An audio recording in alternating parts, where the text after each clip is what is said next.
All right, I'll go ahead and get rocking and rolling. A couple people are coming in and out.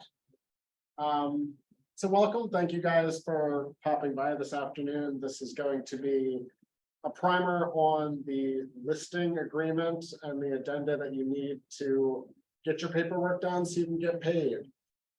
I like teaching this class because listings are where you should be focusing your business, right?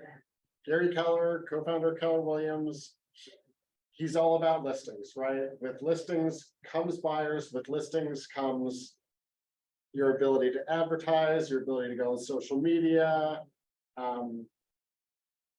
Listings turns into more listings, especially in this market, we want listings, right? So here we're going to go through the process. You're going to be able to answer any questions that a potential seller might have. You're going to have all the documents that you need to protect yourself and also your seller. So let's get started. This is your main document. We're going to go through a couple of addenda underneath.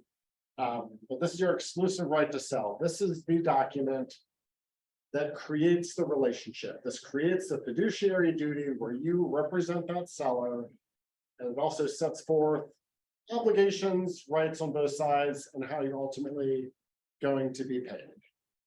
So the first part, nothing too complicated, right? Put in seller information, put in your broker information.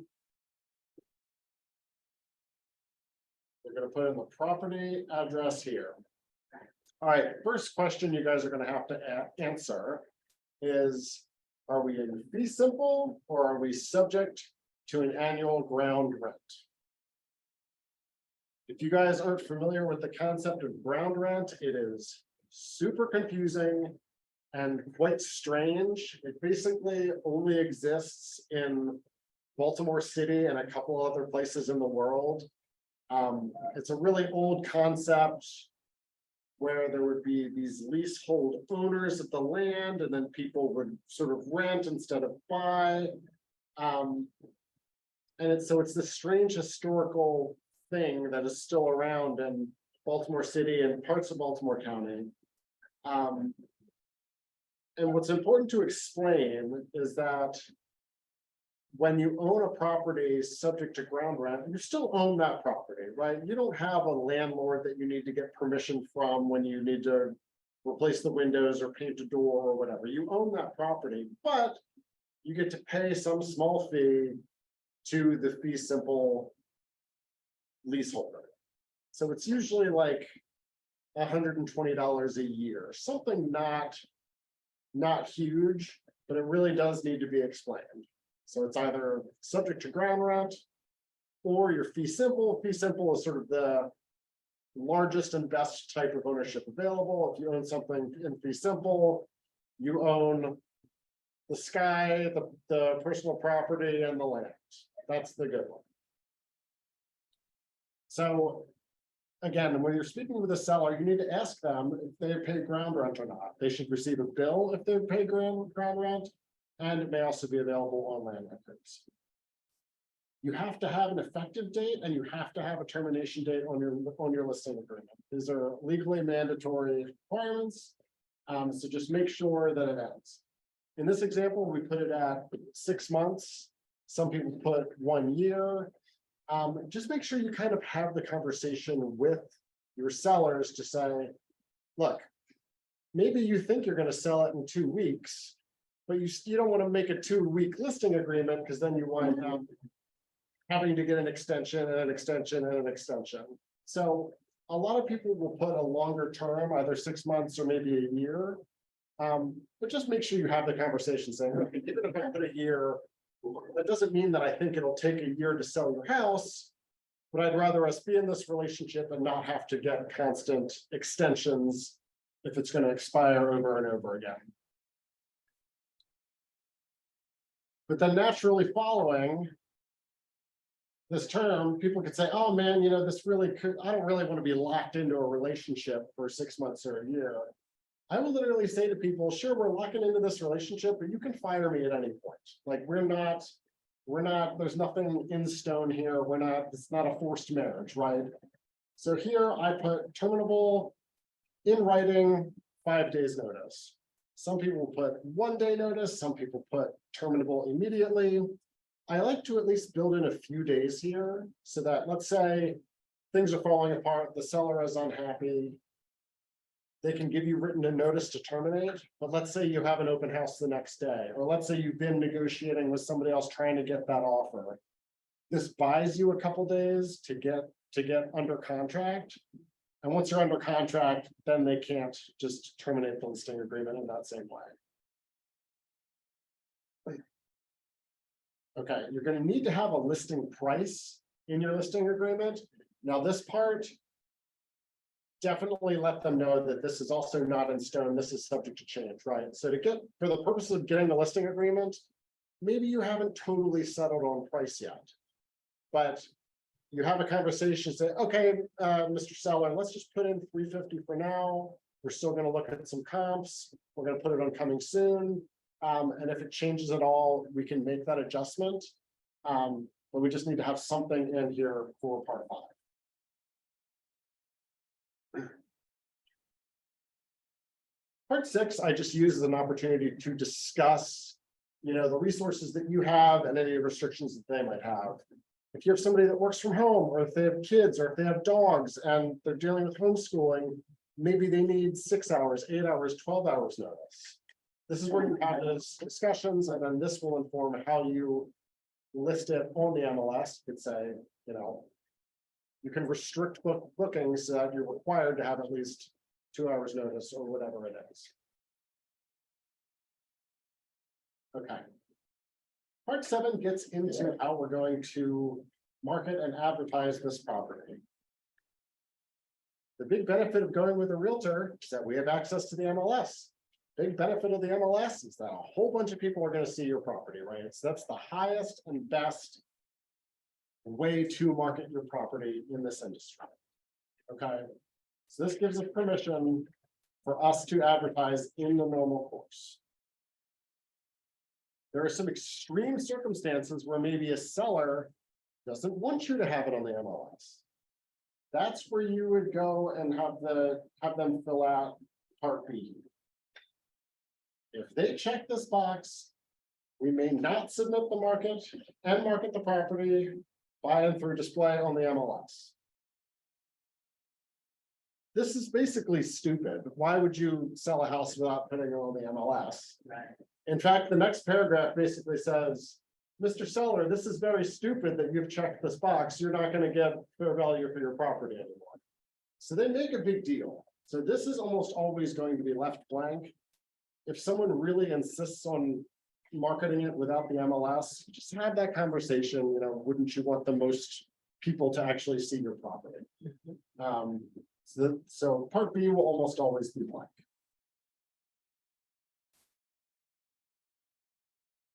Similarly, Part C is not quite as restricted as B, but this is where if people really want to tailor the advertisements that are available. And again, C will almost always be blank unless you have an extraordinary situation where it's like a celebrity with privacy concerns or somebody that really can't have their address out there for some reason. So in that sort of extraordinary circumstance, they could check the box that says, hey, you can't put it on the internet, or maybe you can put it on the internet, but redact the property address. Again, you're really just shooting yourself in the foot from a marketing perspective. So C will almost always be left blank. And again, it forces them to initial, hey, this is stupid. If you don't let us advertise it, you're not going to get full value for your home. So B and C will almost always just be left blank. But if there's an extraordinary situation, it's good that you go through this with your sellers. Okay. Part D, they need to initial a couple of places. I call this basically the permission to use Zillow checkboxes, okay? And this is a little bit funky. So here, you either authorize or do not authorize the display of comments or reviews. And then under that, you either authorize or do not authorize the display of an automated estimate. Then you think automated estimate, you think Zestimate, or there's other places on Redfin or whatever. If you say you do not authorize that, then it's not going to appear on Zillow, it's not going to appear on Redfin, and it's not going to be marketed in the highest and best possible way. So I always have people authorize those things. And like you have the conversation, like I've never seen a review on a Zillow house. Like I'm not, it's technically a thing, but I've never seen it. So there's really no downside to checking these boxes, but it does give them a lot more visibility. So again, I'll always have them authorize both of these spots. And when you're putting in your listing in Bright, there will be places to check whether or not you received this authorization. So you need to be very careful that you do it correctly, because I've seen people, they'll accidentally say they do not authorize. Yeah, if you do not authorize, let's say the estimate, then it'll sort of appear on Zillow, but it won't have the address. And like it's just it'll seem really funky, and then people will kind of wonder what's wrong. So just be careful. Okay, have you guys used Coming Soon before? Yeah. So I love Coming Soon. I think more people should use it, frankly. It's kind of the pre-advertising, right, where you can't have showings, but you can have some pictures out there. You can have it on the MLS, so it's being pushed out, and people say, oh, it's not available now, but it'll be available in a week. They can put it on their schedule. They can reach out to the realtor. They can get set up. What I really like about it is that if I'm representing a seller, I want it on the market for as short a period as possible. As a seller, when they're getting in and out showings all the time, it's a pain in the butt. They got to keep getting on with it. I want that first weekend to be slammed packed with showings, right? So if I put it a week or even just a few days in advance that it's going to come out on the Thursday, people are going to know, people are going to already be booking up that Thursday, as opposed to just putting it randomly on the market one morning, and then it takes a couple days to get some heat. Yeah. So the earliest you can put it as a coming soon is 21 days. How early can you put your sign out of the home that is for sale with a coming soon thing on it? Is that still 21 days, or can you put it earlier? If you are publicly advertising the property, it has to be in the MLS within 1 day of that advertisement. So if you put out a sign, it better be in the MLS within 1 day, or they can fine you $5,000. Sure. That's all. I'm a little confused. The sign 1 day before it goes active, or it has to be in MLS coming soon, then you can put your sign up. If you put up a sign, Yeah. then it has to be in the MLS in either coming soon or active. Okay. Yeah, so that's all that means. That they're just, MLS is really cutting down on people that are advertising, but then they only tell their realtor friends about it, and then it kind of harms the public, and it just is about feeding the realtors' pockets. If you put up that sign, they expect it to be on the MLS, and coming soon is fine. Okay. And then, yeah, like Angie said, the coming soon status, the maximum number of days you can put that is 21 days. Okay, so, and honestly, 21 days is kind of, I almost worry that if you really put it on for 21 days, people kind of like, oh, they're excited about it. And then they kind of forget about it and see other houses. I kind of like just having it a week or less. But it's also. The benefit that I see is you got a sign outside that house. So anyone who's driving by looking at that neighborhood. Yep. Makes your number. And Well, you know, that's a prospective buyer. Yeah, exactly. No, there are people from this office that absolutely get a lot of traction from sign calls. We will not name them. Correct. But we love them. So again, the thing to watch out for is if you let it click over to that 22nd day, it's just going to go active. So you need to be aware of that. And you can't you can't pull it off and go back. Yeah, they don't like you playing games with that. Okay. One of many slightly awkward conversations that is made to be more complicated than it needs to be. We have to sign and get consent to discuss other properties with buyers at your seller's open house. So what does this mean? sellers, when they read that, they might be thinking like, I don't want you talking to other buyers about other properties, you're here for me, right? And that's independent of whatever they check here, that's always the case. You sign this listing agreement, I represent you, Mr. Seller, like. I only have your interest in hearts and I am a fiduciary to you. But I also like to not be a weirdo when I'm at an open house and somebody comes up and asks me like, oh, how does this compare to 125 Smith Street? You're like, oh yeah, that one has, it's not as much square footage, it doesn't have as many bedrooms. You can afterwards then go talk to them about that, but when you're talking about, I just like to have consent to talk about other things, just so I can have the organic comparison conversation, but again, only in furtherance of the client's best interests.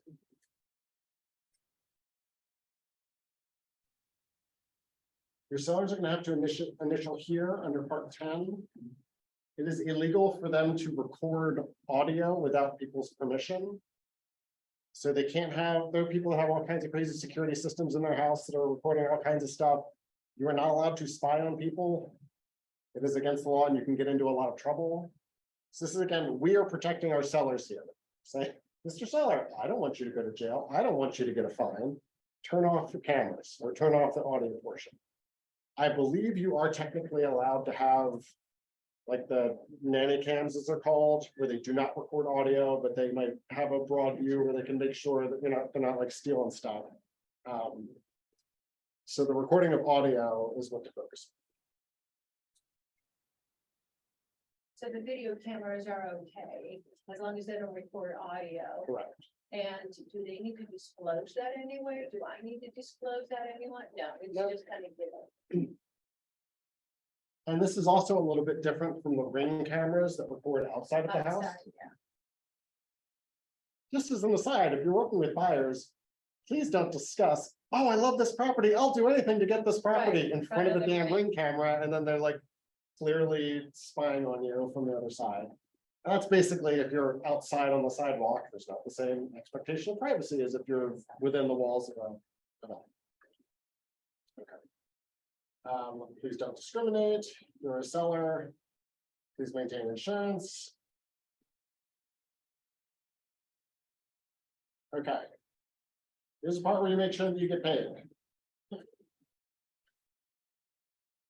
So paragraph 14 is the only place that actually establishes that somebody's going to pay you for something. So this is an important one. And there's a lot of different ways to do this. So here we have, as an example, the seller shall pay broker, Keller Williams Legacy, 6% of the purchase price, plus we have here a $495 flat fee. We let you run your business however you want to run your business. If you want to charge 8%, that's fine. If you want to charge 4%, that's fine too, right? It's extremely common to see 5 and 6%, I would say, are the most common. Anywhere in between is obviously fair game. We want you to get your value. All things equal, we don't want you to be the discount broker where you're selling yourself short. We want you to bring value and receive value, right? So we think 6% in this market. There are some other jurisdictions where 6% is low. 6% is sort of on the higher range here, but is totally common, and you're not like ripping anybody off. That's definitely a going rate. But look, if you're in a competitive situation, you usually do 6. If they come back to you and says, look, I've spoken to 3 other realtors and they're all doing 4.5, like that's a conversation that, we're not going to stand in your way and keep you from doing that. You just need to understand that the sellers are still, that Keller Williams Legacy is going to have to still split that with the other side. The cooperating broker is going to need their cut. That is almost always 2.5%. There's no such thing as an industry standard, but that is, to go lower than that is unusual and almost can be seen as a red flag, right? So, and that's worth communicating to your seller.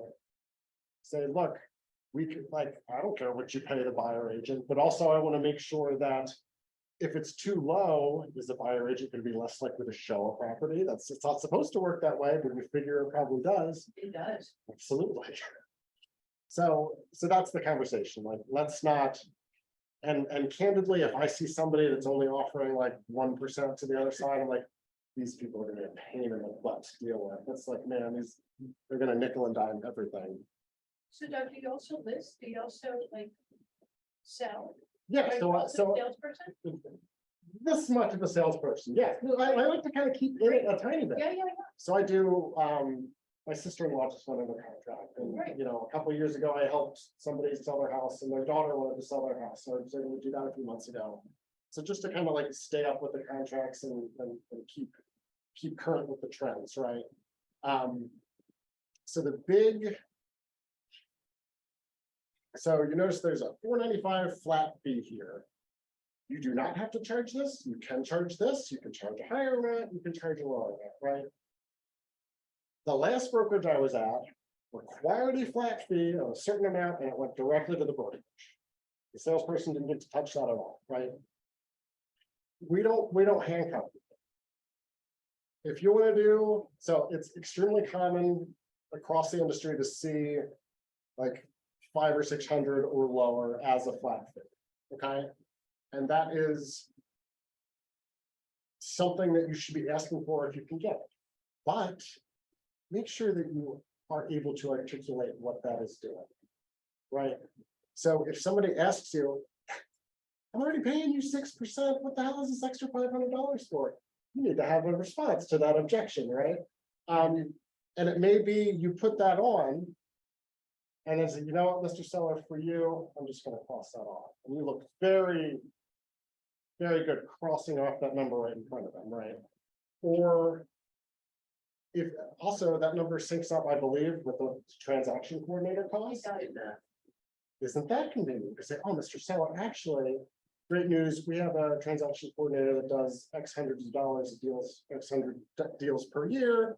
Who's honestly better at me than all this stuff and making sure everything's compliant.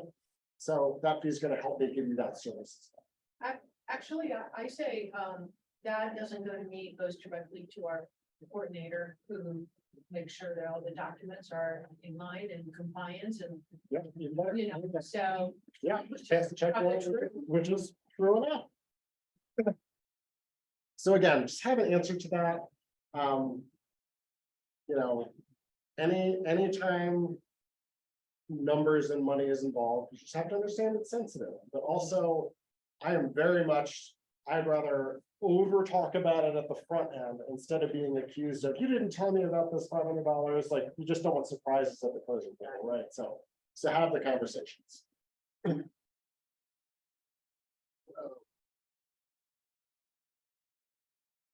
right, so down here, A3, this is what I call the don't be a jerk and screw me over clause.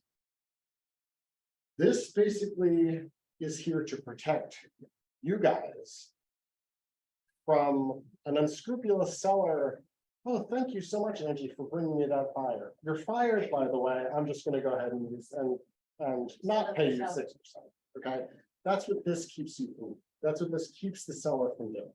Okay, and I point that out at the beginning of the relationship. Everything's hunky dory. I'm cool. You're cool. We're all working on the same. But don't just be a jerk later. Like, if I bring you a buyer and I do everything that I'm supposed to do, I'm going to get paid. And this says, oh, and if you do try to fire me at the last second, I'm still going to get paid. So maybe let's just work together in good faith. So again, this basically says, if they fire you, but they met this buyer while they were under contract with you under this listing agreement, you would still be paid for having fulfilled your duty. So they can't just cut you out at the 11th hour. Question. Yes. So, how do I know that they hired or that they sold it to? I mean, I gotta wait till it closes and then I'll look at who actually bought the property. It's tough. It is not the easiest thing to enforce. Hopefully, just the specter of this out there is going to keep them from doing it.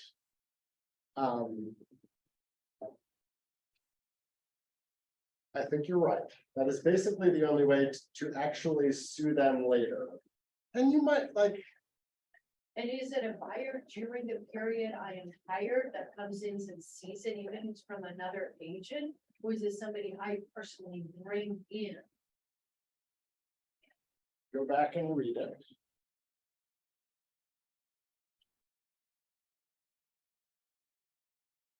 If to any person who inspected or made inquiry about the property or negotiated purchase price during the term of this agreement. So any buyer that comes in, makes an inquiry, inspects, starts to negotiate while you're under the real estate agreement, that's your buyer. Now, I think if, let's say they do fire you and then they hire somebody at Long and Foster, that I think is a different situation. There's basically a clause at the bottom that says, well, none of this really applies if you hire another certified broker. So what all this really does is keep the seller from cutting out the realtors entirely and just trying to pocket the difference. So the law doesn't care if Keller Williams or Long and Foster gets paid. They just don't want buyers unscrupulously cutting out representation of their other buyer. So again, hopefully none of this comes up. Something to communicate with your sellers, and then obviously as the proverbial crap is hitting the fan, you have a conversation with me, we talk to leadership, and we'll kind of walk you through what your options are. Is 90 days in the contract? We put 90 days in the contract. Is that what you want us to put in? Is that a standard? It is not a standard. Right. When I was trained, it was 180 days. You put in a lot, like, if I brought you that buyer, I don't care if it takes a year for them to make an offer, that's still my buyer. I think it's totally reasonable. I think 90 kind of is, you know, it just feels right to me, but I'm totally comfortable with twice that or half that or whatever you guys are comfortable with. Some people, I've seen like 3, 5, or 7 days, and I'm worried that's not enough. So they'll just wait a week and then they can cut you out, you know. Again, rare that this comes up, almost never, but an important thing to understand.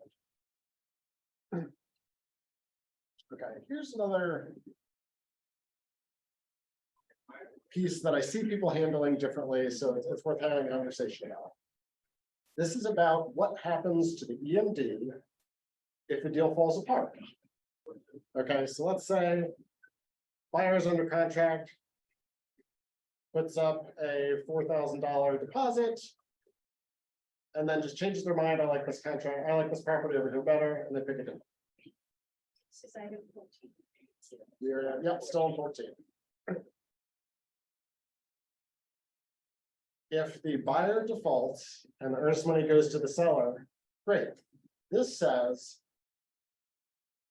we appreciate, Mr. Seller, that you really got screwed over and this earnest money needs to go to you. But also myself as an agent, I got screwed over a little bit here too, right? Like I had to work a lot to get this under contract, and now that it fell apart, despite my best efforts, actually the brokerage is going to take 25% of that earnest money and you would be returned the balance. Okay. So in this instance, if it was $4,000, everybody agrees definitely goes to the seller. $1,000 would go back to us. They would keep $3,000.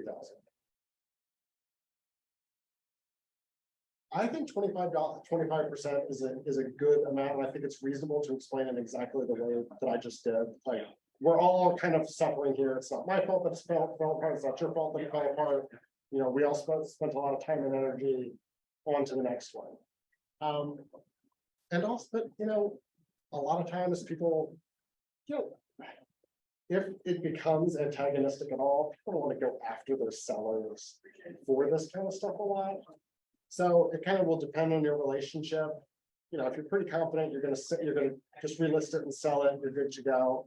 And then again, you can look very gallant to crossing that off in front of them. You know, I'm just going to waive this 25%, because you're just the nicest agent ever.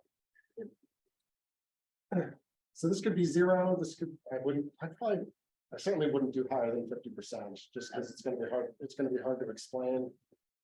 Most people just leave this section blank because I don't think they understand what it means. But I like 25. What does it really mean for bid it to sell?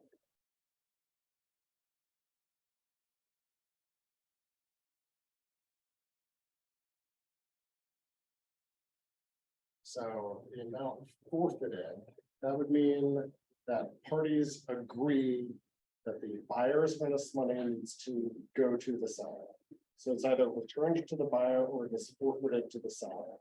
And that would mean in almost every instance that there is an agreed distribution, all parties sign off, okay, title company goes back to the seller. And then that's when this would trigger.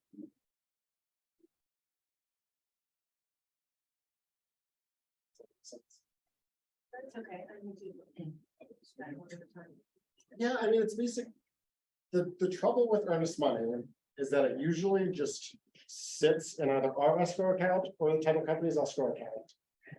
Until everybody agrees, oh yeah, it should just go here, or it should go here. The title companies and the brokers. I can only disperse, get this money out of my account. If there's an agreement between the parties. Means everybody signs a document and says, okay, split it, or this person gets it. And usually, and there are times like, my bad, it should go to the other side, and people just agree. Right, but the earnest money goes to, let's see here, the broker. And then is this like if they pull out, if the buyer says, no, I'm pulling out? Yes, this is the buyer reached the contract, Okay, terminated unlawfully, and it's forfeiting their deposit. unlawfully. And is forfeiting the deposit, forfeiting meaning wants their deposit back, No, forfeiting meaning, letting I go. didn't hear this, Okay, I screwed up. okay. It's like, So he's I- willing to pay, To the breach, seller- basically, yeah. I see. That means that they terminated the contract outside the contingency. Correct, so there's no contingency. If everybody's doing exactly what they're supposed to do, I see. and the buyer at the last minute says. I know we got through inspection, I know we got through financing and appraised and everything looks great. But I don't want to buy this house anymore, I like that one that just came on the market, they could walk away. But they've breached their contract, and you better believe the seller is gonna want that earnest money. At a minimum, to help recoup some of their losses. But the buyer gets the EMD back if they're within the contingency. They are supposed to get the EMD back if they're within their contingency. But it still requires all parties to be in agreement. So be careful with earnest money. I tell you, before I was in this role, I was reckless with earnest money. I'm thinking, I'm a lawyer, I'm not gonna let my clients reach the contract. Of course, they're gonna get their earnest money back. You put down 20 grand, you know, it's COVID, it's really competitive. It'll make your offer stand out a little bit to have this big number. But even if you go through your inspection and you terminate perfectly within your timelines after the repair requests are denied, the seller can just say, I don't want to return your earnest money. You want to, yeah, just be like, no. Then you need to take them to mediation, which is $500 a person to go to mediation. Mediation is non-binding. So if it's still not resolved, you gotta go to court. Guess what, that ain't free. And then suddenly your $5,000 earnest money is now only worth like $2,000 because you're spending all this money and you're fighting over peanuts. And part of the contingency, everybody needs to agree and everybody, both buyer and seller needs to sign. Everybody, the only way that's free to get the money out of the escrow account is for everybody to sign. And this is one of many reasons you can hate the other person's guts as an agent. Just play nice in the sandbox, because there's always a chance that something can go south, and you just want to have those relationships to fall back. So should you only do like $1,000 then? It depends. You have to explain the risks to your buyers. But if it's $1 million property and somebody puts down $1,000, be like, you're not even a serious buyer. Yeah, it's too low. So I think the rule 1%. industry standard, and I always do 1%. I think, Julie teaches the buyer class. I think she sees like 1 to 3%. The 3% $700,000 is a lot of damn money too. So it's, I like to stick kind of right at the 1% number. It keeps the numbers from getting too out of hand, but are still not going to be a red flag for people.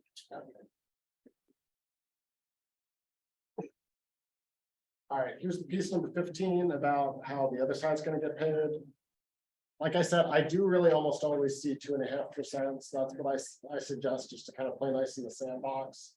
But it's ultimately up to the seller. I mean, if the seller says, screw them, they only get 1%, we have to comply. We have to sort of explain, like, maybe not as many people will show it, maybe it'll be perceived in a certain kind of way. So here, there are two different, you see 2.5% here twice. The first one is for a sub-agent. The second part is for a buyer agent. A sub-agent is basically a buyer agent that doesn't have the buyer agency agreement in place. So technically they represent the seller, which has always been kind of a confusing thing to explain to any human. So, from kind of a fairness perspective, I don't really care if they have the agreement in place. Like maybe they should still get paid, but I will commonly, it's not unusual to see $0 to sub agents, 2.5% to buyer agents. But now I'm thinking about your enforcement question. You don't know if they have a buyer agency agreement in place. And if you ask them, they're gonna backdate one real quick and hand you something. So it winds up being a fight that's hard to win anyway. But definitely for the second half, it says buyer agents. That's a bona fide buyer agent that has the agency representation agreement. So 2.5% to them. Doug, is it, can you scroll that? Is it illegal to, put that in your statement? Like, for instance, if that was 3%, can you say buyer agent 3% as a notice? Yes, yeah, As an. yeah, you can absolutely, we'll put that in the agent remarks. As long as the offer is kind of open to anybody that comes in and has an offer accepted, you don't want to be like picking and choosing or, Okay. but yeah, you can have an incentive like that for sure. There's a 2.5% plus additional $1,000 for the buyer. Mhm. So brokerage gets piece of both, like the additional bonus plus the 2.5. Yes, so it would still be considered a commission, and the only way to be paid a commission is that it has to go through the brokerage first. What's the deal with the ground rent? To be honest, I'm not really sure. I think that it is a protection in place where you could put in a couple of months ground rent, but I've never seen anything but zeros here. So if you're in a ground rent situation, you have a ground rent, and the seller really wanted to tie that into part of the cooperative payment structure, they can, but I've never actually seen it. So you really don't like, they don't need to put zeros there or not apply. So in my heart of heart, blanks in a contract hurts me. So I would like you just a little bit more if you put NA, but I usually just leave that one blank.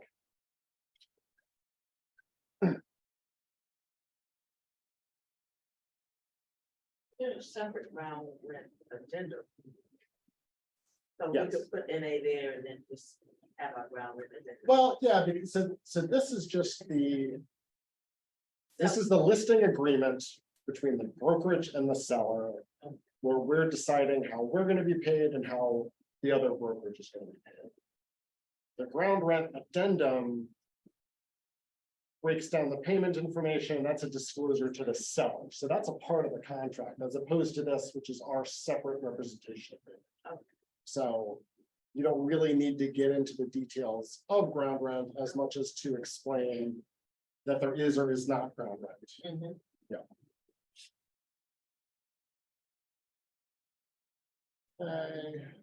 Super exciting here. I just mentioned the deposit held by escrow agent.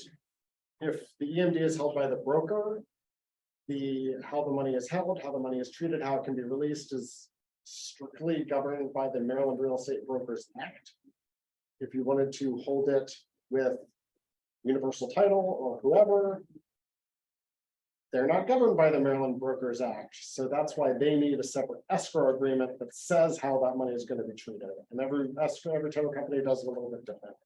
So if you know the buyer wants to keep it at a title company that's not a brokerage, you're just going to need an extra. What is your preference as the broker? I would like, even though it's a pain in the ass to deal with escrow money here, I like it here because it gives me more power to help you. Okay, so the only other magical way to get rid of escrow money is if the broker makes a determination that one party is clearly at fault and the other party should get the money. I can write what's called a broker opinion letter or a 30-day letter saying, I, Doug Rubin, say the money shall go to the buyers. And send that by certified mail to all the parties. And if they don't get back to us and then nobody contests that, that word becomes law and I just can distribute the money. So it gives me just a little bit more power. So when you have buyers, I would always keep the money here if I were you, just because it gives us a teeny bit more control. And you can walk over to Crystal's office and say, hey, can you just give me a receipt for the earnest money? It makes the experience a little bit more seamless. But we don't earn interest on it. It's a burden for us, but it's something, but I think it's a helpful, So service. the escrow form that they need to sign, that would be the seller signing it, right? Everybody would, so it would be it's a, what's called, it's a escrow agreement that becomes an addendum to the contract. Okay. It's signed by the buyer, seller, and the title company needs to sign it. And that's important. Yeah. So we can make sure they have it. Right, I mean, otherwise it's like, They can take it and go to Nemus. right, it's like Jeff and Doug decide that John Smith down the road is going to hold this money. John Smith didn't sign the documents. John Smith's like, why didn't agree to this? Like, why, you can't just. Yeah, so it is important to have that all parties. Make sure you have a little conversation about the smoke detectors as well for your sellers. This is not a negotiated term. This is in Maryland law. Sellers have to make sure the smoke detectors are up to date. If they're more than 10 years old, they have to be replaced. And you should go to this. Let me see what happens with this stuff. No, not it. There's a little fact sheet that we have.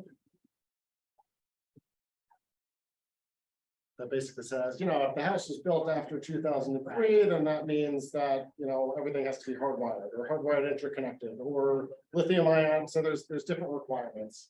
So just make sure that the sellers understand that regardless of whether or not the buyers say, please update smoke detectors, they have an obligation under Maryland law. Does it have to be the one with the CO2? So, Yeah. I mean- That is required. so yes, but I think it's required, it's not the same as this. It's required by inspections.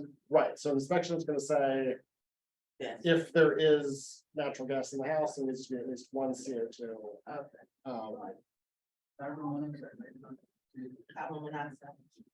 It's CO. Yeah, oh, so yeah, thank you, yeah. Yeah, let's just one out.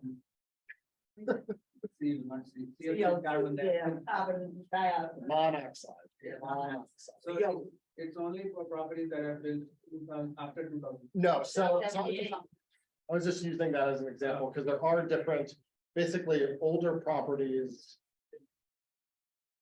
There isn't a requirement, for instance, that there be a smoke detector in every bedroom and they all be interconnected and they have a sprinkler system. Because the house was built way back when. So they're not requiring that all the sellers bring everything up to the highest possible code, but what it is requiring is that you at least make sure that they're not older than 10 years old. If battery powered, they have to be sealed, tamper resistant units. That can't be those battery units where you just pop in and put in the little battery. So you have to be careful to walk through this with your sellers to make sure they buy the right ones too. You can't, The hardwired ones, they are the most up to date. They're, yes, but the problem with those is that you probably need to pay an electrician to like hardwire them together, right?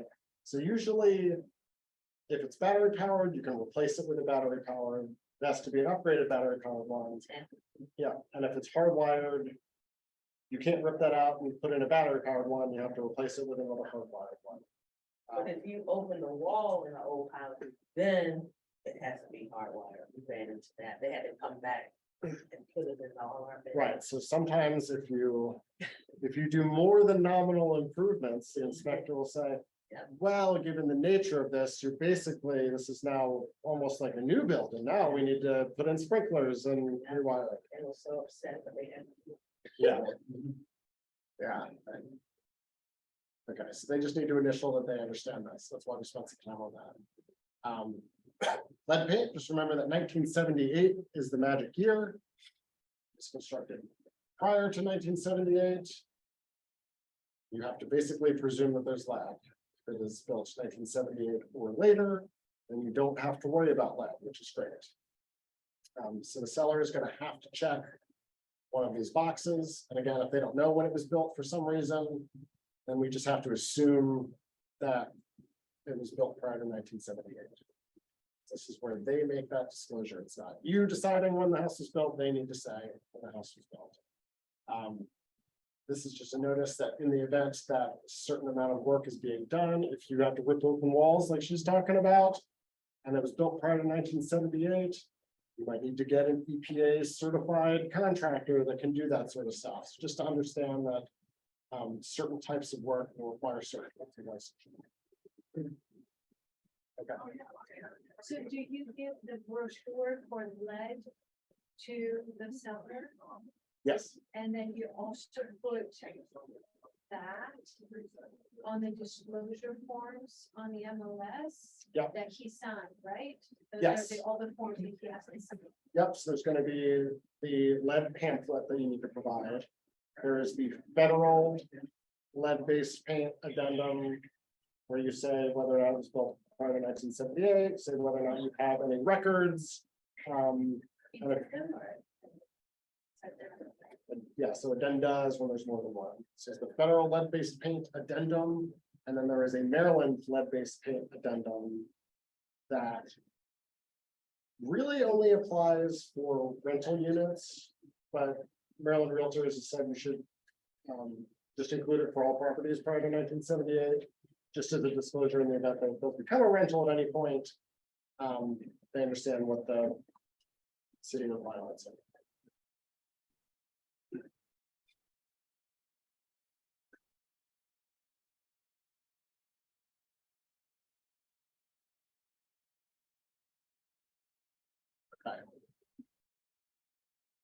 Paragraph 20 is about deferred water and sewer assessments. Okay, so some years ago, developers came up with this scheme where they realized, I want to put in a new development. Man, it's really expensive to run new water and sewer lines all through all these houses. So they created this system whereby I don't want to pay for that. I want all future owners of these properties for the next 30 years to pay me back for my investment. Sure. So if you're buying a home in a newer community, there may well be something in the land records that say from 2000 to 2030, you're going to have to pay $1,000 a year for the next 30 years. Okay. How do you find them? How do you know where that is? So first, we're going to ask the seller to acknowledge if it is or is not. And read this carefully, and I'll answer your question in a second. Because people fill out this wrong because they only read the first half of it, and it is worded very confusingly. Right. Seller acknowledges that property is or is not served by public water or wastewater facilities. A lot of people just stop there and say, oh yeah, it's served by public water. public water facilities for which deferred water or sewer charges have been established by a recorded covenant or declaration. So this says that there are charges and it is established by recorded documents in the land records. Okay, so to answer your question, Angie, when you go into the land records and there will be a document there that says all future owners are on notice that if you buy this house, you're on the hook for $1,000. Land records where? I mean, how many tax records we have accessibility to on the MLS? You have to create an account with Maryland Land Records. I have to do that, or he? It's his house, he should do it. You got there. I have that. You absolutely should. That's where you found it. That's the same. Typically. So sorry, where's that account? I will, World land record. yeah, it's called like MD Land Rec. Maryland Land Records, you create a free account. You search by, I think they make you search by property owner. And it's a pain, it is a pain in the ass. It says it's easy, I mean, it's easy technically, but there are some where there will just be like reams and reams of stuff. So you're gonna look for something that says like water or sewer. But here's why I think we do need to respond, or we need to independently verify, in addition to the sellers being on the hook, is this statement right here. If the seller fails to disclose it, and it's discovered after closing that there was this deferred water and sewer, the seller has to completely wipe out whatever is left on that charge. They have to pay it all. Correct. So there could be huge monetary consequences if a seller fails to disclose them. But if they haven't paid for 4 years, wouldn't that be a lien on it and the title company will find it? Because they If they don't know. recorded a lien, right, so if they didn't know about it and a lien was recorded, yes. But How is it paid? Is it part of the mortgage payment? How is it paid? $10,000 a year for the, I think some mortgage companies might allow you to build it into your escrow, but more often than not, it's paid separately. like ground rent? So like ground rent, it would be an extra bill that's received, so the landowner should be aware of it. Sure, because if they're making $1,000 a year payment, they should be aware of it. Yes, and it's not, and it's, I mean, and ground rent is a little bit of a different situation, because it might be, you know, $100 a year, and that's something you might miss or not really think about. But I have a deferred water charge on my house, and I know exactly how much that is. So it's only for new constructions though, right? Well, newer, like in the last 50 years. 50. Maybe it's 30, I don't know exactly what the Yeah. number is, when sort of developers got creative about this. So what is this called? It's called. Deferred water and sewer assessment. Sometimes it's called a front foot fee. Where like the public plumbing goes into the private, so it's the front foot of your property where the pipes actually are. Yes, it's a big one. It's one that you absolutely need to explain. Hey, do you think you have this? Because if you're wrong, you could be out a whole bunch of money, certain things. That'll kind of light a fire under them, say, oh, man, you know, maybe I think I remember something about that. If the seller says they're not aware of it, so we should go and make an account and then just be sure that there's. Yeah, I mean, our responsibility is to know the material facts that we should know. And I think this is easy, it's easy enough. It's not like, you know, sellers we can't be responsible for nuanced electrical code problems or zoning stuff because we're not experts in that, but we are supposed to be experts in real estate, right? And this is, and understanding the land records for your listing falls within kind of our bailiwick of responsibility. So it's definitely one of those things that's trust but verify. But it's not, it's not gonna be something that's hidden. It's either in the land records or it's not. Because this specifically says fees that are recorded. So if there's nothing there, there's nothing there. Okay.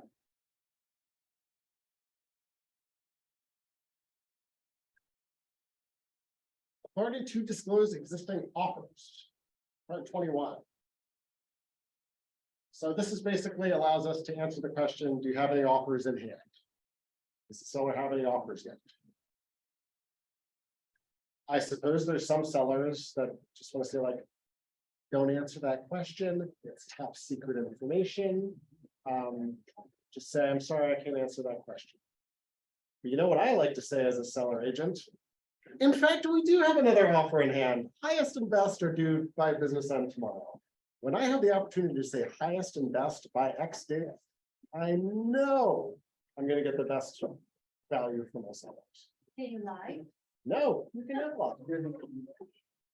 Do people lie? Why? I mean, negotiations, anything goes in negotiations. We have an obligation in the code of ethics to treat other parties fairly.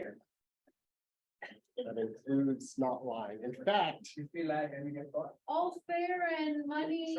yeah, love and war No, and real estate, money and war, okay. Love, money, war, and real estate. But how can you get caught? Well, that's a great question. What was the question? So how do you, it's like, well, you know, it's only illegal if you get caught, right? That would be one, I didn't answer because this is recorded. yeah, so my I know people answer have is, lied to me. I know people have lied to me. yep, and they have violated the code of ethics, and if we could prove it, they should be fined and lose their license. But that's what I'm asking, what is the way to prove that? I can imagine there's a scenario where it would be possible, but it's really difficult. And that's brought up another piece that I've personally struggled with, that I know people have asked me about, is if I have multiple offers, can I just tell the second offer what the first offer is and let them just build it up? And the answer to that is also no. You cannot, as a real estate agent, pick and choose winners in the negotiation, right? So if I have two offers that are really similar, I can't give one side privilege information just because I like him more, or we root for the same football team, or we go to the same church, right? Like it's all based on equity, fairness, and anti-discrimination. So, Or they were sleeping with. you know, that's obviously, didn't want to lead with that one, but yes. Yes, Mr. Lipkin. You don't mind that I'm in your class? I don't, yeah, just make sure the owl can pick you up. He needs a bigger desk. Yeah, It's like your dad. okay, I'll get it for you. In the in the listing agreement for the seller, you can either put that they agree to allow you to discuss contracts or not. Authority to disclose existing offers. That's actually the paragraph that we're discussing. And I just wanted to throw 2 senators. Yep, In a down market, you can say, I'm not allowed to discuss if I have offers or not. sure. Think about what that does to you as on the other side of it. What does it do? You go, oh shit, they may have offers, they may not. I don't know. That's true. If the answer is no, I like just saying that. They can't say if they have offers in hand. And they can say, we're reviewing offers at this stage. So you go, oh shit. Right. Okay, But the thing is that when you explain that to a seller who does not understand strategy of negotiation, That's your job. yeah, up to a degree, but they, you know. I laid it all out there. yeah, that's interesting. Like, if I know, Mr. Seller, you're overpriced and we're not gonna get any offers on this, why don't we just say we're not gonna disclose offers? And then I get to say that I have plausible deniability, be like, I'm just not. I don't have to say, I always say, you don't have to say, but Yeah. we're reviewing offers next Monday. Ah, Oh, yeah. Yeah. I said they had offers. I like, Anyway, I just thought that might be an interesting strategy. I do I think, use it occasionally, I use it on, like, I'm using it more, our things improvement down the square. I think that's right. But I also like, but let's say they did get in an offer. Then suddenly do you change your written permission and say, oh yeah, now that we have an offer, we should tell everybody we have an offer, and then therefore we can drive up a bidding war. It's still, you're still. I don't know. giving me It's still, you indication can disclose. By saying we're gonna review any offers on Monday, Yeah, that's the hook there, that's what. hook there. that's true. And then Tuesday rolls around and they realize you haven't done anything about it. But I like that. I'm gonna think about that. Sorry, I didn't mean to interrupt. No, that's, thank you for the thought. Yeah. Okay, real quick on home warranty. We protect ourselves by saying, we offer and can put you in touch with a home warranty company. Okay, there are certain benefits to the seller, there are certain benefits to the buyer. I'll let home warranty people talk to you about that. What we don't want is to be in a situation where after the fact, you're like, damn, why didn't you tell me about a home warranty? Like, no, we talked about it. You signed something that says you didn't want one, okay? So this just, it allows us to talk about a service that we offer and it covers our butts, okay? And look, this is the listing agreement. A lot of times they don't know what they want yet. So sometimes I'll put warranty decline, they'll put warranty decline just to kind of go through it. But then as we get closer and we start prepping the property, we would say, oh yeah, I heard that, if we put in the home warranty, it'll make it more marketable. Plus, there's something goes wrong while it's under the listing agreement, then I can get my AC fixed or something. So you can always change that after the fact. So How it do you says, change it? You send the original document back or initial, no, I mean, so it says that the seller, for anything to be effective, the seller must complete the necessary paperwork. So as far as I'm concerned, if after this, they fill out a request for a home warranty, that's gonna trump this, that they didn't want it. so there is a separate request. Well, they would need to fill out, yeah, they would need to fill out a full-fledged application, with for the service. For with the a warranty warranty company, that's Correct. like an addendum that I would send, okay. But this is just to verify that they know about, that I told them about it. Correct. Yep, that's an option for them. Okay. Now we're getting into the good stuff. Okay, so we're gonna go through the examples of the actual disclosure disclaimer statements. But this goes through this is basically a printout of the law, right? So in most situations, the seller is required to complete either a property disclosure statement or a property disclaimer statement. So it's disclosure or disclaimer.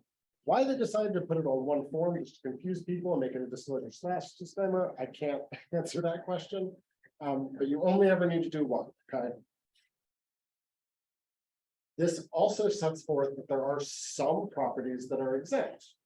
Okay, so just understand in the back of your mind, 95% of the time, the seller needs to do this disclosure or disclaimer. The exemptions are an initial sale of a new home, so new construction that's never been lived in. Okay. Estate sales, foreclosure sales, tax sales. Auctions.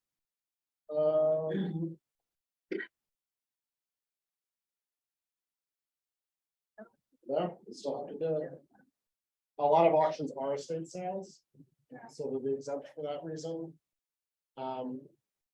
So really the big one that's going to come up with any regularity is, as a seller, you might be representing somebody that has inherited the property by virtue of an estate.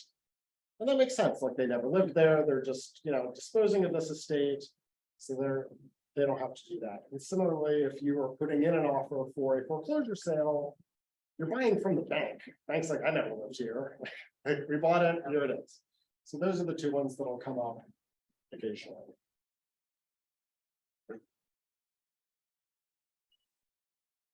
Okay, so here's where you would check. Almost always you will check you are not exempt from this, which means you need to do it.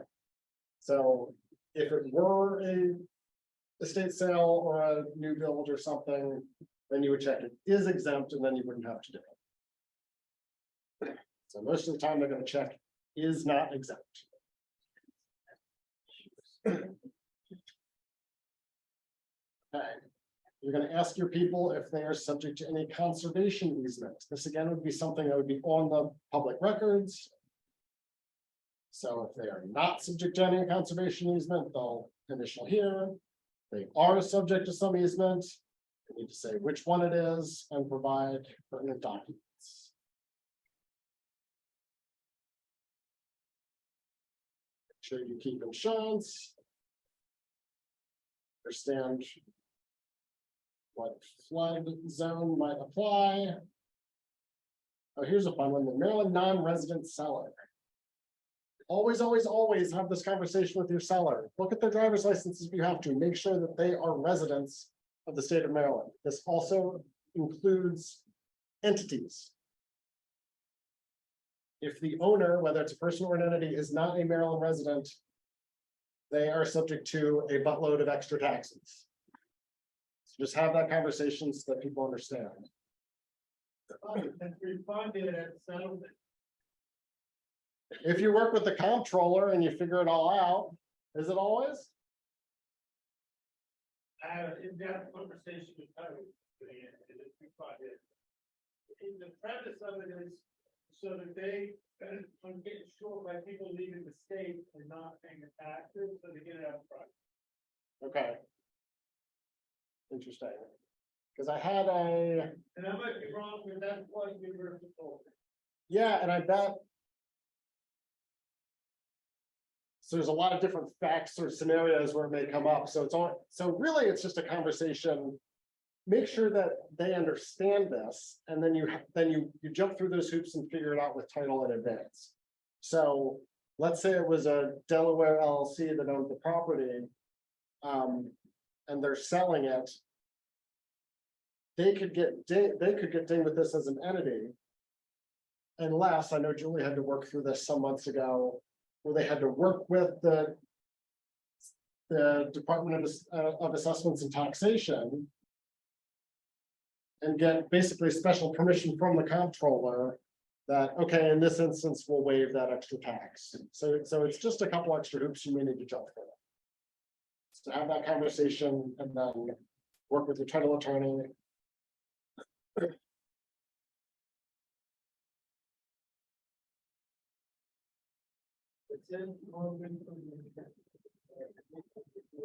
Okay, foreign investments.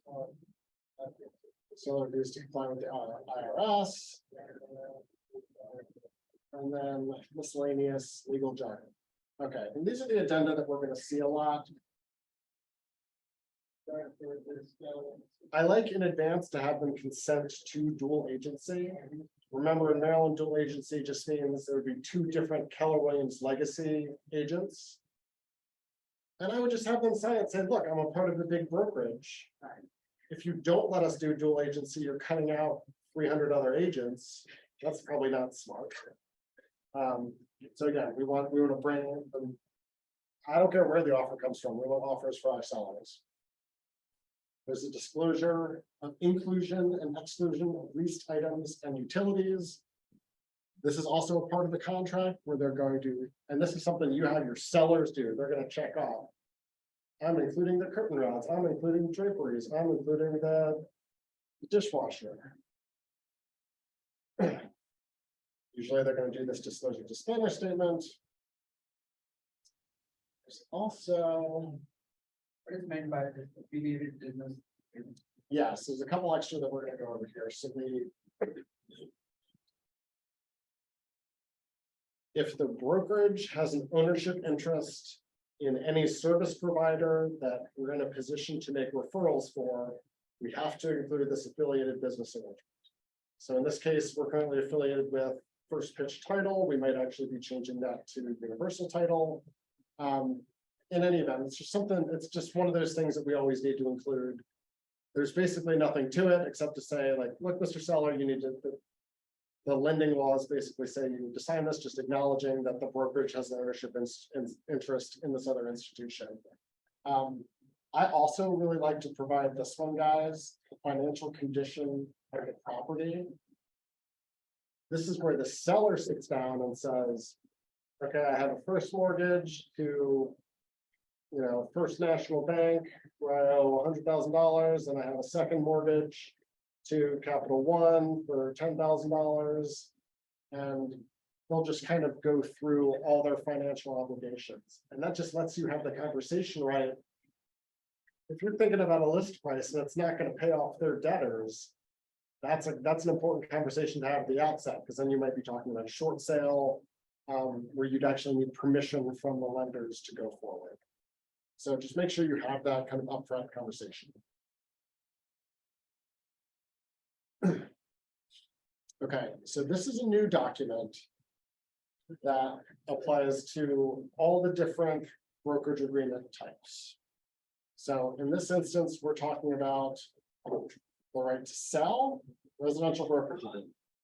So this is the magic change of terms. So if something changes and you need to update it, you fill this out. So we always want our listing agreement to match what's in the contract. Okay, so we talked about we need to set a term for how long a listing agreement lasts. If we get to the end and they need to extend the listing agreement with you, instead of re-executing the listing agreement, you just use this one-page document. Sir, what is it called?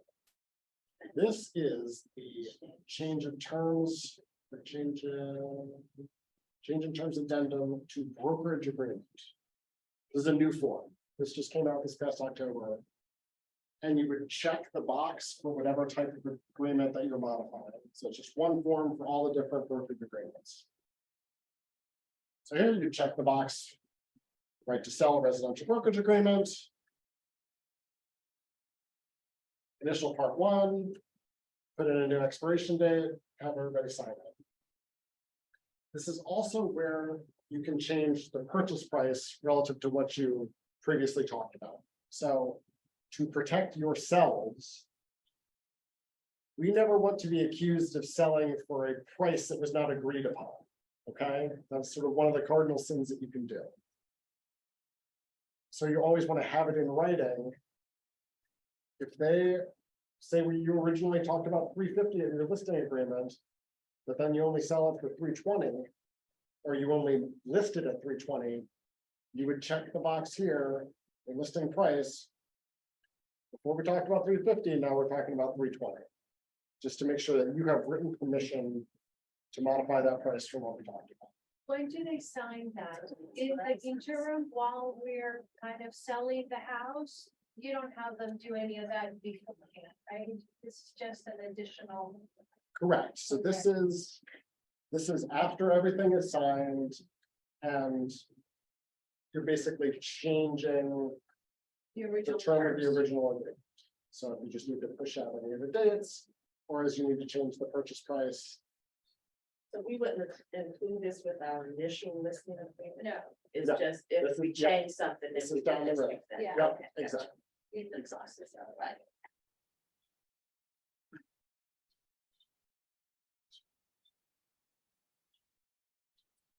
Okay, here's the inclusions, exclusions, least item, addendum. As an agent, I don't want to touch this document. I want to hand this to my sellers and they fill it out. This is one of the few where I think filling it out electronically is kind of onerous because there's so many little checkboxes and stuff. I'll print it out. This is one that I'll print out in the handbill and say, you check off the boxes. And I don't want to be, transposing what they did and then I'm going to make a mistake. But this is going to be a reference point for you later. I mean, I was selling a house a few years ago. And like, we're getting towards closing. It's like, Doug, can we take the curtain rods? I'm like, I don't know. What did you check the box that you're leaving the curtain rods? Because then you're leaving the curtain rods. Like, we're not debating this. So just let them fill out this stuff. Additional inclusions and exclusions. This is for stuff that might be confusing or stuff that's a little bit unclear. If there's a shed that's like on wheels and is kind of a temporary structure, like as a seller, like if I'm taking that home I definitely want to list that I'm excluding it, or if I'm including it, I want to make sure that people know that it's not a question. It's really important that you focus on the exclusions here. If you have a family heirloom chandelier, bathroom mirror, something that's attached to the house that you plan on taking down, make that crystal clear to everybody that walks through that house. And in fact, if I'm advising a seller, I'm saying, I don't want buyers falling in love with that chandelier and then they're pissed when you're taking it down. I try to get the house in as ready a state as you can with that sort of stuff. So take it down before showing. That's my recommendation for sure. And sometimes it's, it's too much of a hassle, or I don't have a replacement yet, and we'll look back and take it down. Just make sure you put it bright bold on this document. Hey, this is not included. Make sure, don't leave any of this stuff blank, guys. Parts 2 and 3. Do not leave them blank. If there is confusion here later on, your seller can get sued for not disclosing something properly, right? So I have had a situation where I think it was, there was a leased propane tank for heat, but it wasn't disclosed, and then they realized, oh, so I'm stuck with this company after paying this money for propane, and they were pissed. So just make sure that they understand exactly what they're getting into. And buyers want to know, like they care if it's heat pump versus oil versus electric. These are stuff that these are material facts that impact the price of the property. So make sure that all this stuff is crystal clear.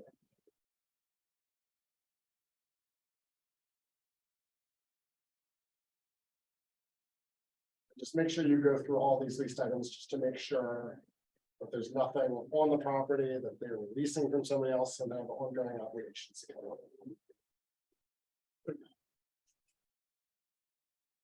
Okay, here's the fun disclosure disclaimer law that we talked about before. So this is the actual document.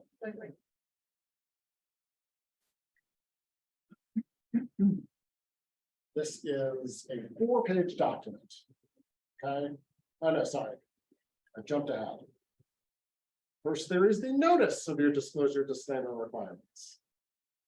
This you should include with every single list. How about it's a condo?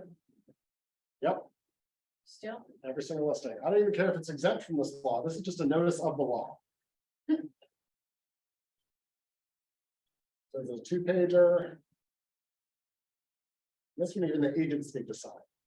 Okay, so this is whenever the agent signs, I'm like, oh, this is important. Like the real estate commission actually cares about this.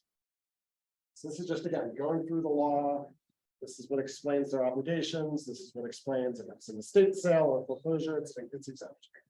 Okay, so always include the notice. Now here's the disclosure and disclaimer statement.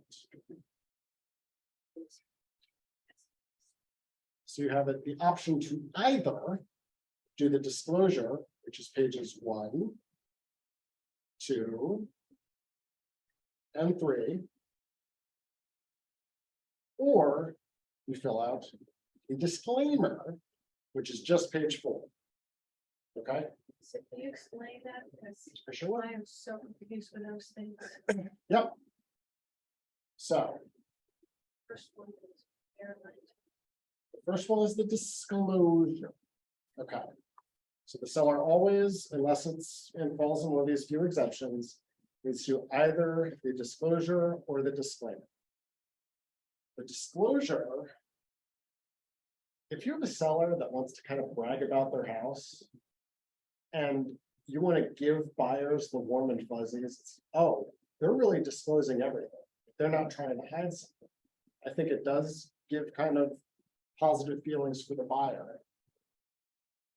They go through all of this stuff. Do you, Mr. Seller, Mrs. Seller, have actual knowledge of the following? Foundation problems, leaks, roof, other structure, plumbing, heating, air conditioning, electric, septic, water supply, insulation. They need to go through, check yes, no, other, and fill out Do we do it or do they do it? You don't touch this one. This is the seller filling out what they have actual knowledge of. And sometimes this is cool. You can be like, oh yeah, you know, main line of the plumbing replaced in 2019, and this gives like people can just like put in all kinds of stuff to get extra information about how well the home is cleaned. Makes you feel like you're not hiding it. And you're not hiding anything, right? But it's a 3-page document, it's a lot of stuff, and sometimes people don't know the answers, and they don't feel like going through all that. You can write the positive things. You can write, you know, that Yeah, the for all the water kind of- heater was replaced in 2002. Absolutely. Right, So I think this can be a real resource that's honestly not, it's underused. it's underutilized. So you cannot do like fill out some things from that disclosure and then you can take it. No, it is either a disclosure or a disclaimer, and my opinion is that if you don't completely fill out the disclosure, you've not met your obligations. So you can't pick and choose. What most people do, and I really say 90+%, most people do the disclaimer, okay? Now, it can and maybe that's just in this market, right? Because I think in a more buyer-friendly market, they're gonna start demanding fuller disclosure. Like right now, maybe people are getting away with these disclaimers, but I think it can make buyers feel a certain type of way. Like, why aren't you willing to answer these questions? Why are you just making this kind of as is, I'm not telling you anything, figure it out yourself sort of thing? So we give either one or the other. One or the other. But when you are explaining this to your seller, they're gonna say, man, the disclaimer seems a lot easier. I'm just gonna do the disclaimer and it's just gonna be as is, which is fine, except you still have to disclose what's known as a latent defect. Okay, so that should like be a trigger from real estate school. But if you're ever wondering, like, what is the exact definition of latent defect? Again, it is right here.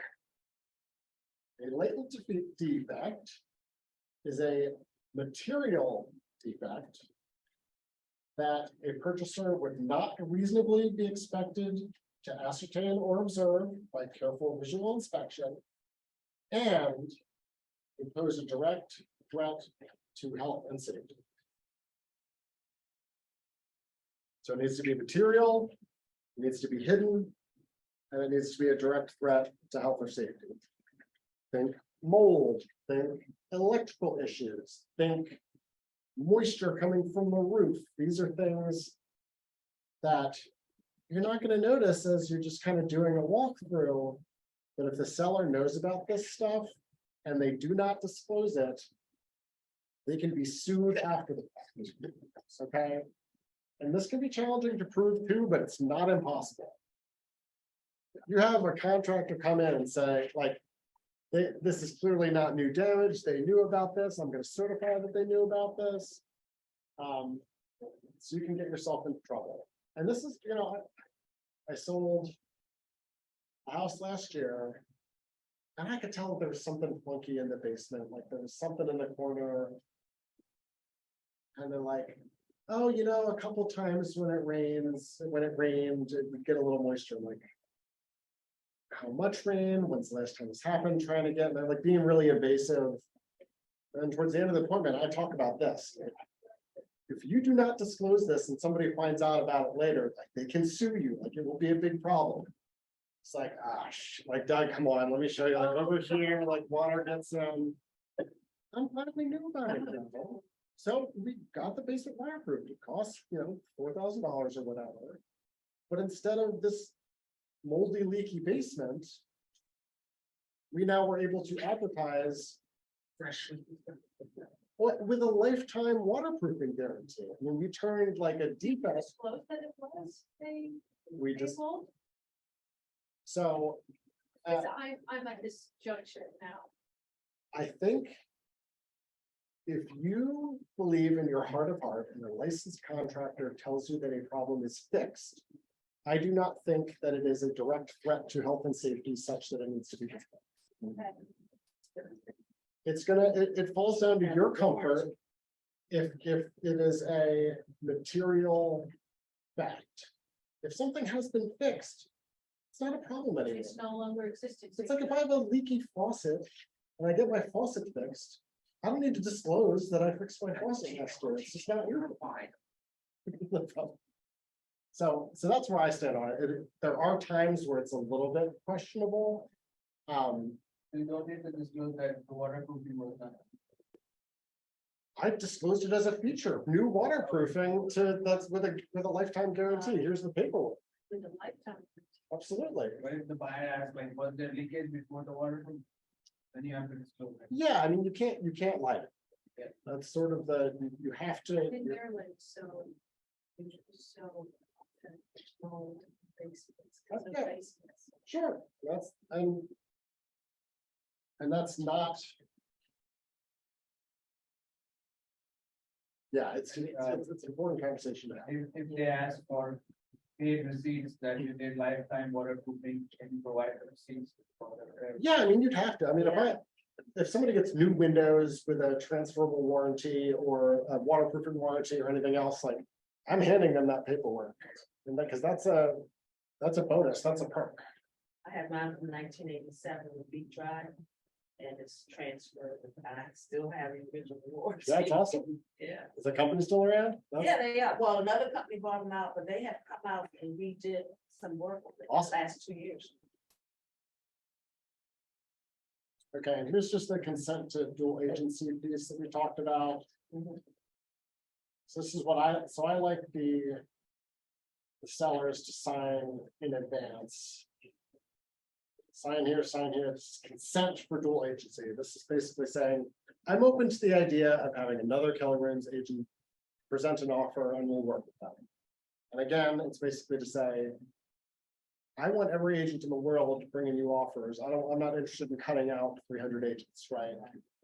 And if they are concerned about it at all, because there's a reason why this disclosure exists, right? It's basically saying, oh, well, this Doug Rubin guy is, supervising all these people, so he must have all them talking to each other and he doesn't really care.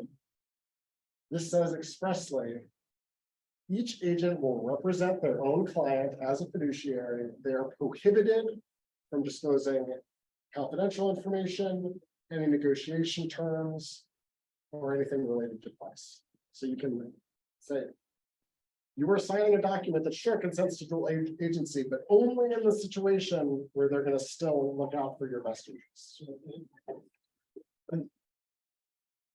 Okay, here's the ability of business disclosure. So basically, this is just something that we're required to have at the bottom of every contract for buyers and sellers. This is a part of the buyer or seller agreement. We just need to sign saying, hey, Keller Williams Legacy has a relationship with this other company. And that's all you need to explain, basically. And what other company now? Currently, First Pitch Title is the title company that we are affiliated with. And that's just to say, like, if the buyers choose to work with them, potentially Keller Williams Legacy gets $5 or whatever it is. Like, so you just kind of walk through what that means. We're already at 3:30, but just a couple of chats just now. Okay, sorry, I'm just looking at some of these chats now that were more than an hour ago.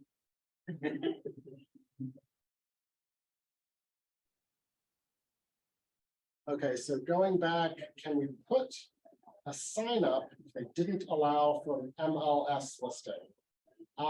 That's gonna be whatever you negotiate.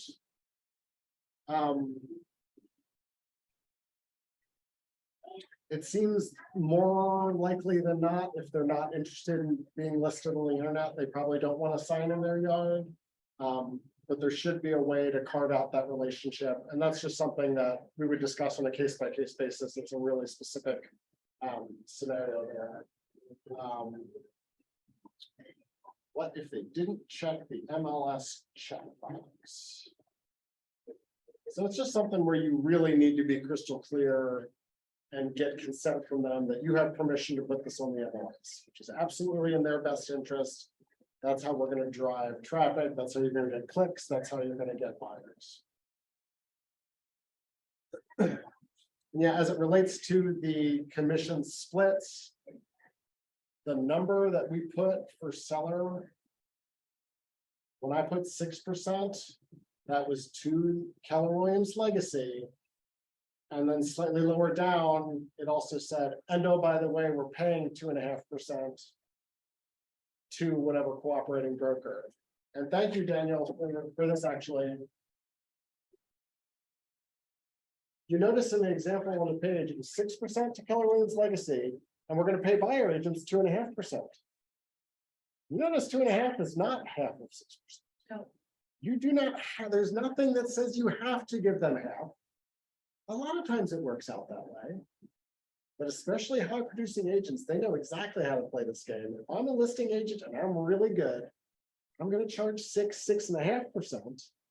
And I'm gonna offer 2.5%. And I'm gonna show and demonstrate to my seller that of course I'm worth more money than that guy. I'm the one that's selling your house. And if they're willing to pay it, you demonstrate that value and you get that value. Do you need to disclose how much you're gonna pay the other guy? You have to disclose how much you're paying the other guy, but you do not have to disclose how much you are being paid. To the other guy. But Correct. your seller, you have to. Yeah, your seller's the one that's paying you, so they need to understand the breakdown. And on the MLS, you're advertising what is being paid to the cooperating agents. But when they see 2.5%, They don't know how much you're getting. no, they're gonna figure, it's probably 5% and it's split halfway. And then they get to the closing table and they say like, oh, this commission's higher than this commission. And sometimes people will say something to you, or they'll feel slighted, but say it's the seller that chooses the commission. I'm sorry that, They're working it for 6 months. right, and they wanted to pay me more than you. Do you ever have a case where, for instance, if you have a listing and they're buying from you and you'll say, well, to help get your house sold, we'll give them 3%. You take the 2.5 because you're gonna get more money when you sell it. I mean, does that ever happen with your agents or should you not? Can you ask? The buyer's agent would be getting more commission than Give you the other guy more. because you're Sure. gonna do a double sell, buy and then sell. Yeah, yes, so let's say. If you list 2.5% on the MLS, that is a contract, that once that's under contract. Keller Williams Legacy is gonna pay that person 2.5%. Mhm. Now, over the course of the transaction. Let's say something extraordinary happens and you feel like you want to reduce your commission down to 2%. To give them a home warranty, to make their finances work, and you know you're gonna get more money down the line from them. Sure. You can do that. I don't like, wanna do that. I don't like people giving away their money, but Don't. we also, but like, we're also not gonna micromanage you if you do stuff like that. If you feel the need to do that, thank you. I'm gonna check it out. Yeah. If you feel the need to do that, you can do that. Okay, Right. done. I think so. Any other questions? Yes, no. Thank you very much. Thank you. My pleasure. Thank you all.